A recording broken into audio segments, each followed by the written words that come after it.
that you turn to, someone you can rely on, closer each day, home and away.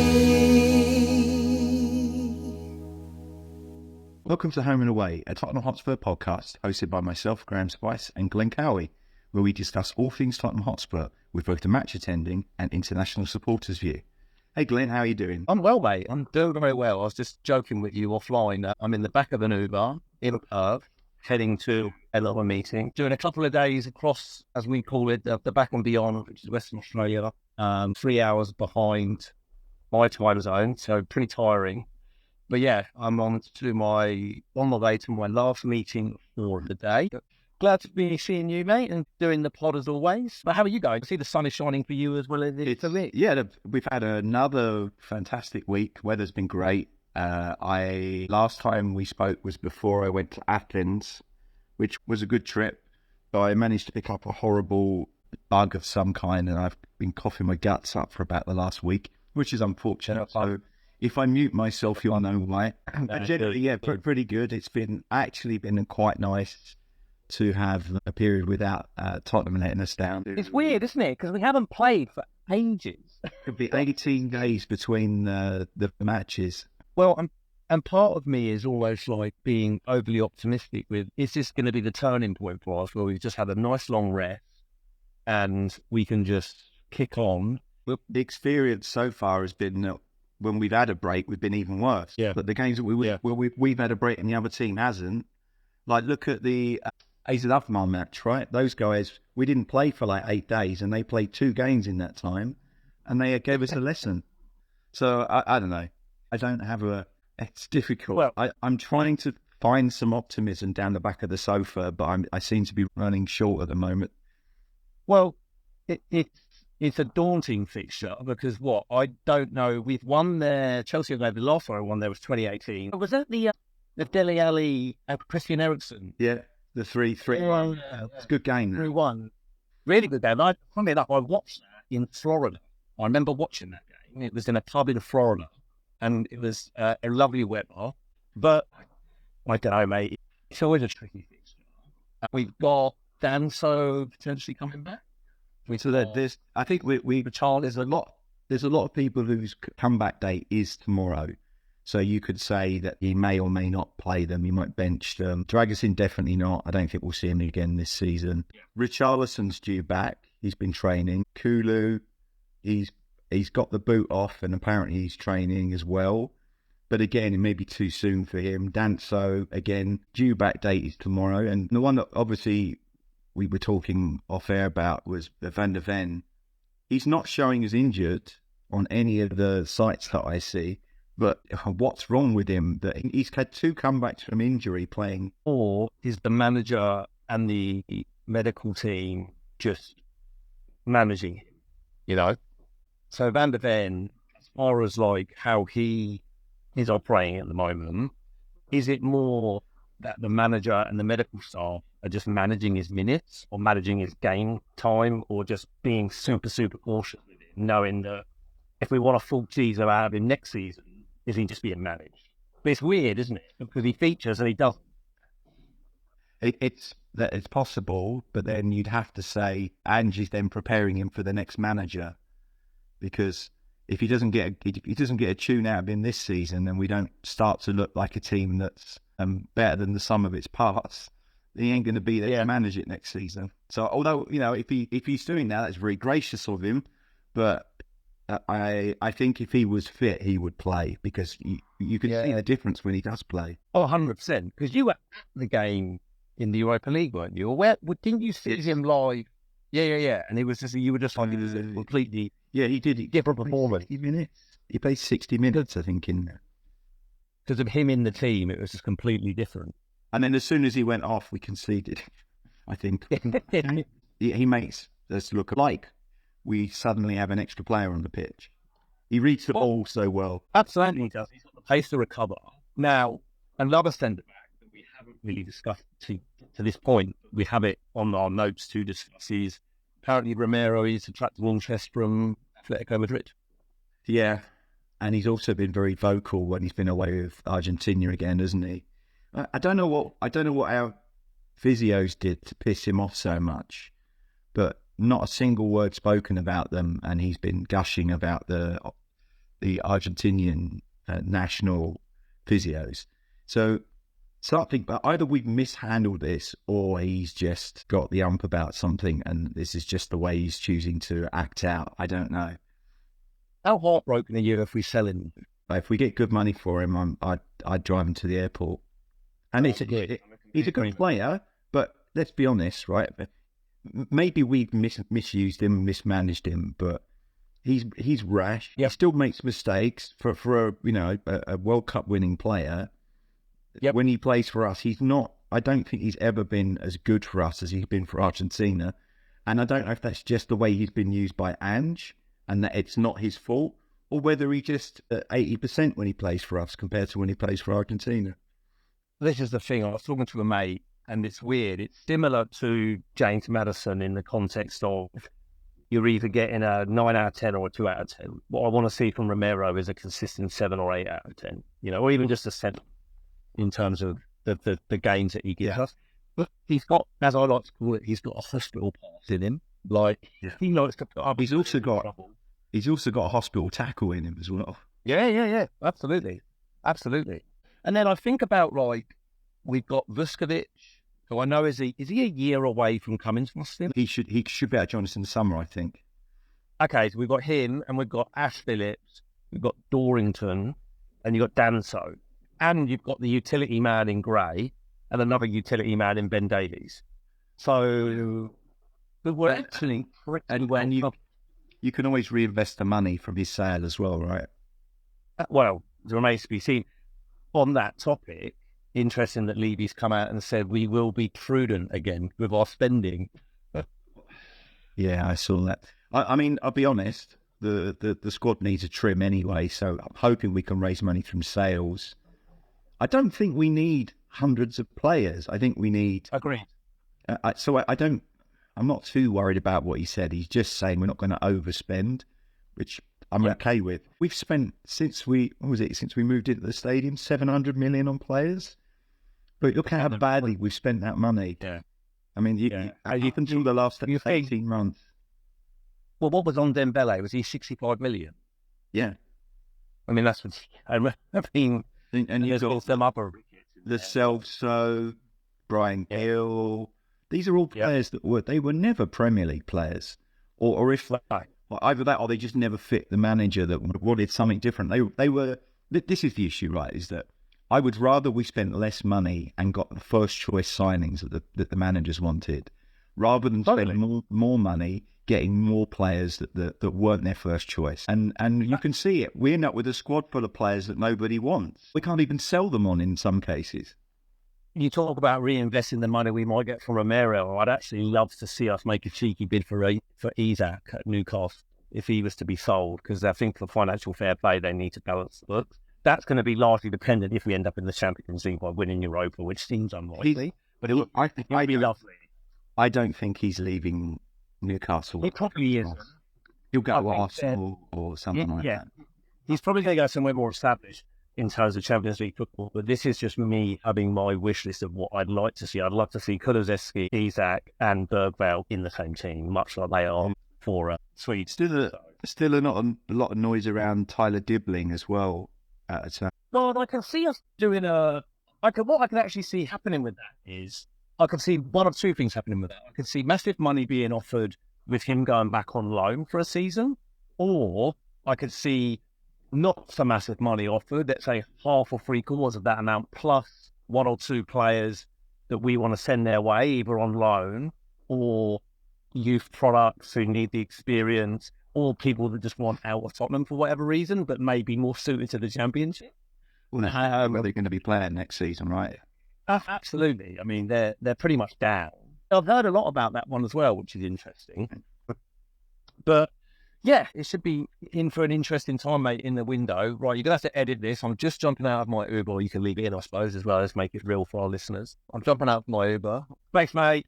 But yeah, so it'd be interesting to out my window. You mentioned it in terms of manager-wise, do you think it's still going to be Ange, or is that a big gamble at the moment, mate? Is it even fair of me to ask that question? I think obviously the remains of the season will give us additional information around that. If you were objective, then I feel like he would be gone at the end of the season. But also Levy is notoriously his own man and rarely bends to the will of anyone, including the supporters. So I don't think he'll change his mind. If he's made his mind up one way or the other, I think that's what he'll go with. But I could also see it going the other way, in where Ange just kept.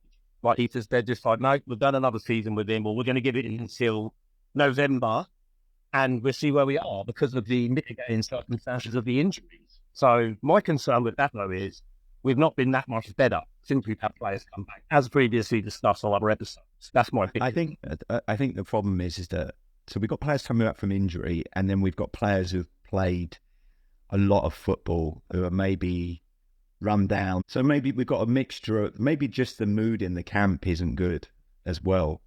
But then that's his job, right? Is to lift that. I mean, he's supposed to be this great man motivator, and I want to see that. Yeah. I need to see that. Yeah, me too. Well, Chelsea away, that's a game we've not won, a fixture we've not won for many a year. And even if you factor in the fact the last time we won there was 2018, that must have been the first time in a bloody long time in terms of winning that.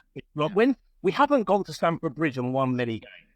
I can't recall it before then. I went back 10 matches, and it's slim pickings. I think we've got like 4 points in the last 10 matches there or something.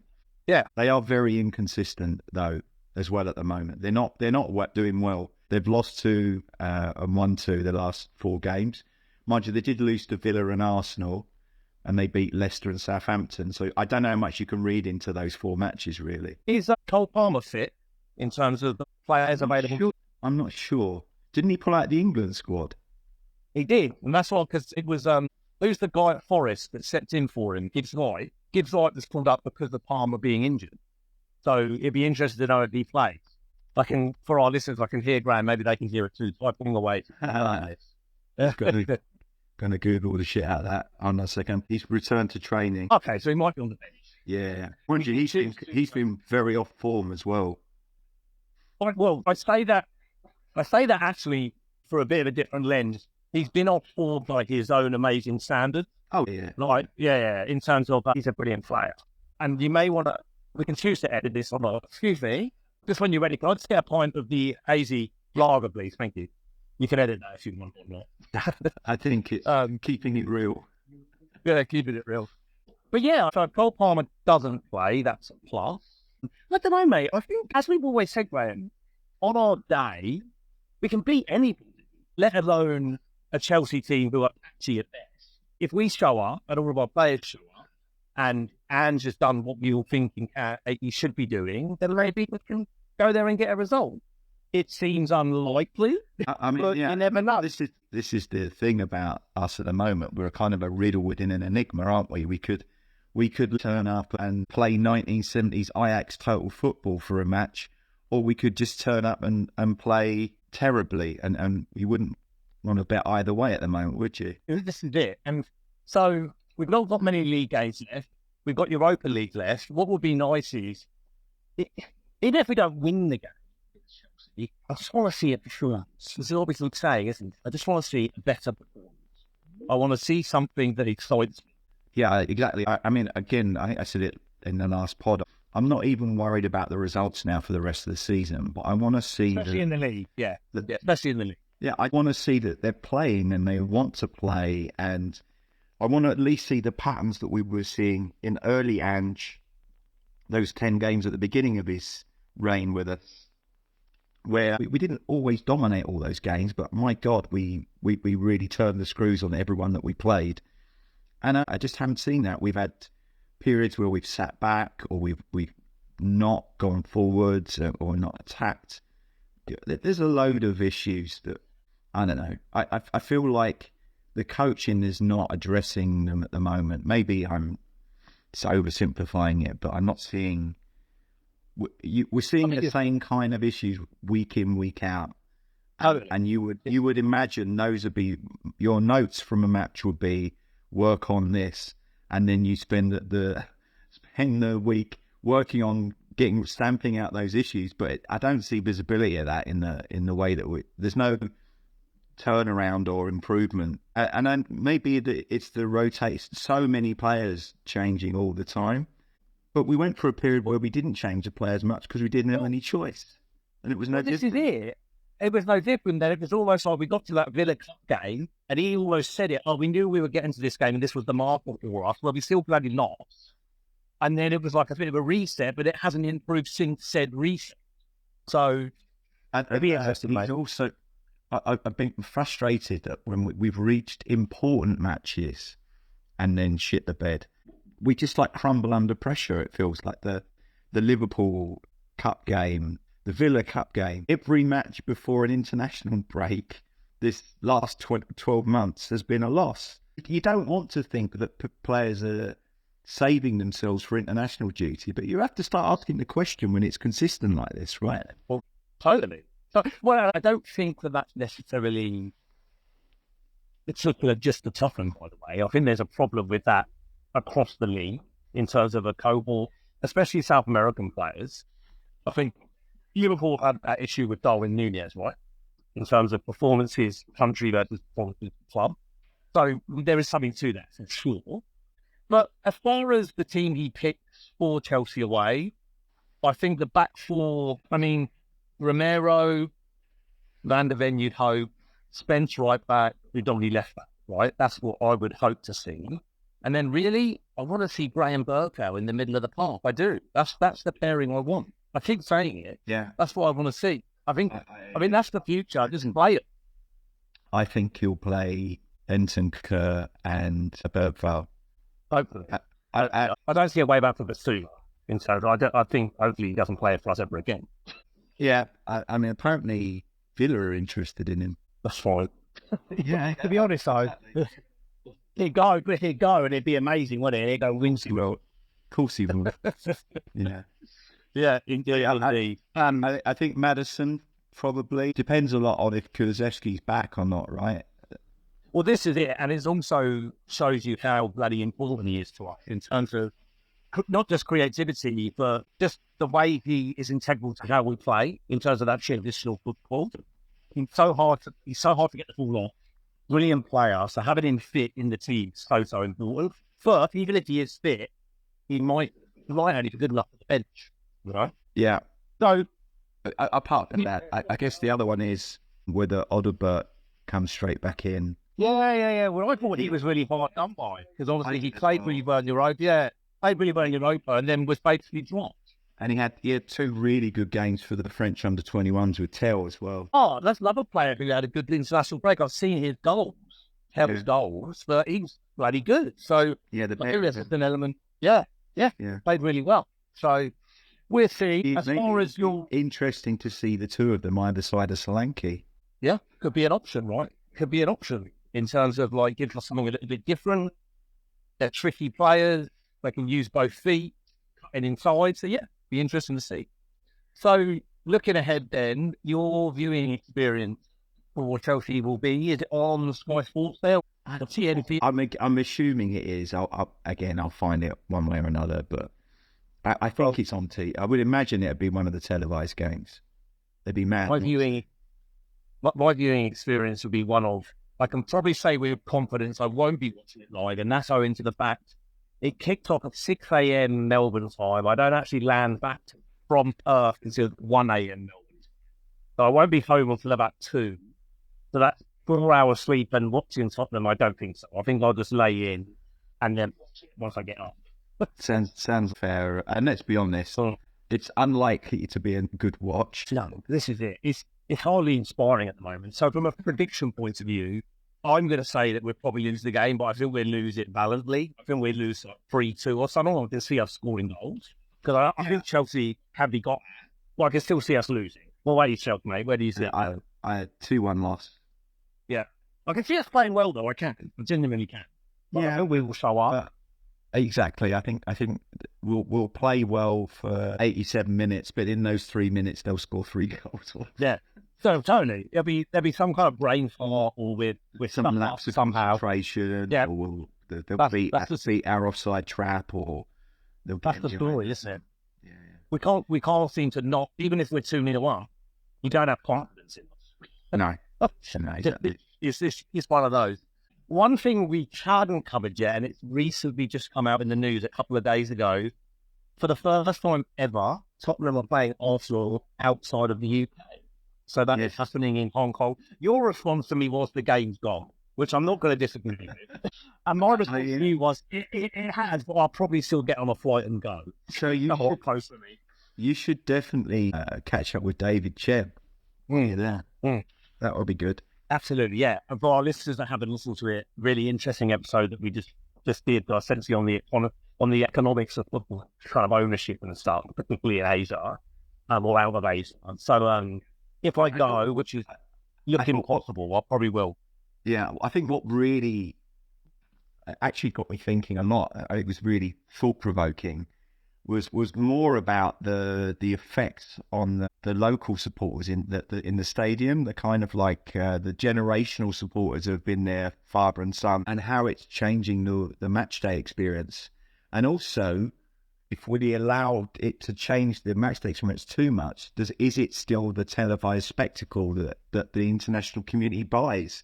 So it's a strange balancing act between wanting to keep the tradition and the history and the noise and the atmosphere, but also wanting to get the revenue from outside of the UK as well, and trying to balance that in some way without being inclusive, I guess. And so, yeah, really thought-provoking discussion, David. It was great. Yeah. So, yeah. Well, I will leave you to your cold. Yeah. I was going to say, somewhat a shorter episode today. It always helps when we don't have a game to easily despair over. Yeah. Just one to look forward to, we hope. Thank you for our listeners and for yourself, Graham, for putting up with my Uber ride and then arriving into the pub. It's 3:30 here in Perth. I'm going to be meeting up with a client/mate and have a couple more beers, and then I'll be heading back to Perth. But as always, I will close this out by saying, come on, you Spurs. Thanks to everyone who's listened in. Please like and subscribe to the podcast to tickle the algorithm so we can get in front of more Tottenham supporters. And as Glenn said, to close us out, come on you Spurs. You can contact us on email at tottenhamhomeandaway@gmail.com or on Twitter X @TottenhamH&A. Let me be the one that you turn to, someone you can rely on, closer each day, home and away.